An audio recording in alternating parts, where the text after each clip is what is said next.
Évidemment, pendant la période dangereuse, vous avez sur le site de chaque préfecture, de chaque département dans le sud de la France, des préconisations au jour le jour, donc de la veille pour le lendemain, pour savoir si le public peut aller en forêt ou pas, suivant le classement, si c'est en vert, en orange, en jaune ou en rouge.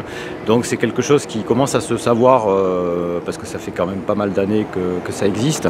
Donc si vous voulez aller en forêt, vous balader en forêt durant les périodes dangereuses, il faut aller sur le site de la préfecture pour voir si effectivement vous avez le droit de circuler en forêt.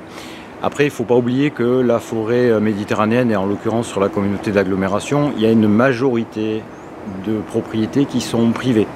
Donc ce n'est pas parce qu'il y a des pistes DFCI que ça ouvre droit à se promener comme ça, comme on veut.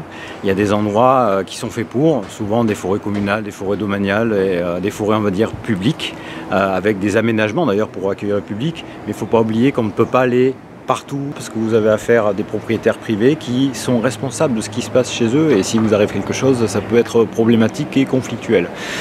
Alors les conseils aussi, évidemment de ne pas fumer en forêt, éviter de faire du bruit, bien évidemment, parce qu'il ne faut pas oublier que les espaces forestiers sont habités par une faune qu'on peut largement gêner. Mais j'insiste sur le fait qu'il faut aller là où la population est accueillie, entre guillemets, et souvent en forêt publique. La forêt, malheureusement, n'appartient pas à tout le monde.